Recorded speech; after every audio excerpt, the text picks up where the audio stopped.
श्री स्वामी समर्थ मंडळी 2026 सुरू झाले आणि या वर्षातील पहिली संकष्टी चतुर्थी 6 जानेवारीला आली आहे. तर ही नुसती संकष्टी चतुर्थी नाही तर अंगारकी संकष्टी चतुर्थी आहे. शक्यतो अंगारकी संकष्टी चतुर्थी वारंवार येत नाही, ती वर्षात 2 वेळाच असते. शास्त्रानुसार मंगळवारी चतुर्थी येते ती अंगारकी संकष्टी चतुर्थी मानली जाते. आता ज्यांना संकष्टी चतुर्थीचे व्रत करायचे आहे त्यांनी या अंगारकी चतुर्थीपासून करू शकता, कारण चतुर्थीचा उपवास आहे तो अंगारकी संकष्टीपासून केला जातो. आता अंगारक योग म्हणजे काय, तर अंगारक योग म्हणजे मंगळ ग्रह. त्यांनी भारद्वाज ऋषीकडून गणेश मंत्र घेतला आणि गणपतीची उपासना केली. त्यांच्या उपासनेवर प्रसन्न होऊन बाप्पाने वरदान दिले, माझ्या जन्मतिथी होती म्हणून मंगळवारी येणारी चतुर्थी तुझ्या नावाने म्हणजेच अंगारकी चतुर्थी म्हणून ओळखली जाईल. गणेश पुराणात याचे संदर्भ आढळून येतात.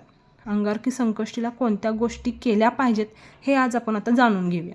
गणपती बाप्पाला जास्वंदाचे लाल फूल नक्की अर्पण करा. ओके, मोदकाचा नैवेद्य दाखवावा किंवा लाडवाचा नैवेद्य तरी दाखवावाच. या दिवशी मंदिरात जाऊन बाप्पाचे दर्शन घ्यावे.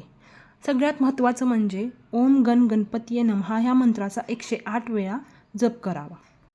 तसेच मंडळी, तुम्ही श्री गणपती अथर्व शीर्ष 21 वेळा म्हटलात किंवा तुम्ही 108 वेळा अथर्व शीर्षाचे पठण केले तरी गणपती बाप्पाची कृपेचा अनुभव तुम्हाला नक्की येईल.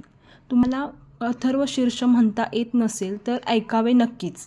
तुम्हाला माहिती आहे गणपती बाप्पा संकट 2026 वर्ष सुरू झाले आहे आणि पहिली संकष्टी चतुर्थी ही अंगारक चतुर्थी आहे.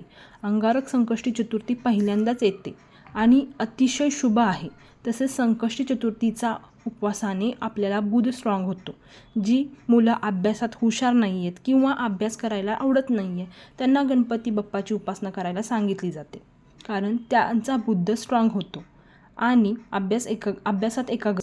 माहितीसाठी भाग्यश्री ॲस्ट्रो आणि भक्ती चॅनलला सबस्क्राईब करा आणि बेल आयकॉनला क्लिक करायला विसरू नका. धन्यवाद.